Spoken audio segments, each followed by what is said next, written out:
خلق حقیقتی بانی تذکر مشتر گو لے لے لے چلے اگر تو بجنو بالے کو بد برچکو بردو زانے بے خجا شرکا قزے میں بند سرتے بولے بیتن کو میرا تا کر فیلے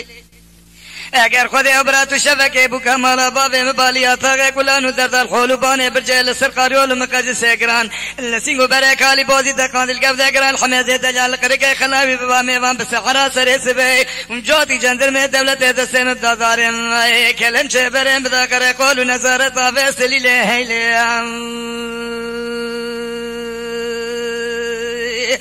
ده هیله هیله هیله هیله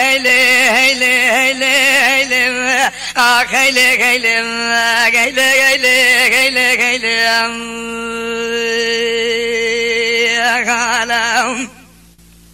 اگر مالا بابی تکتی ده خود ازان بجنا تصراف نالا تاگر خانا پلورک لعبی بجنا تصراف نالا تاگر خانا پلورک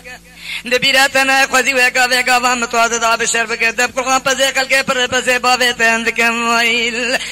دجول کشوا چو بیرو وے کا بن بنیا مالا تھوام کے ترامی سنگل بو غازے کر کے بن کل پہ گوارے خندری سرے چنے مخرم تکلے چاوے بلک دبولے ویتن نارے روی راسل مغفل خود کرم بک اگر باوے تی برام 100 سال کے جذاب کے وے 130 کلو رصاص بقول بقود سم کے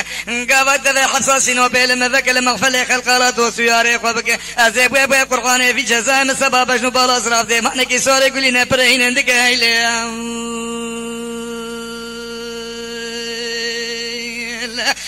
ده هيلي هيلي هيلي هيلي هيلي هيلي هيلي هيلي هيلي هيلي هيلي هيلي هيلي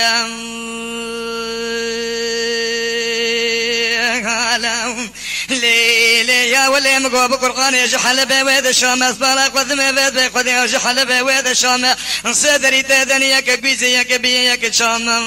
بجنا تزرع بشقامه تمام بيد خذ يا زانك لك خوشنا لا تارك تام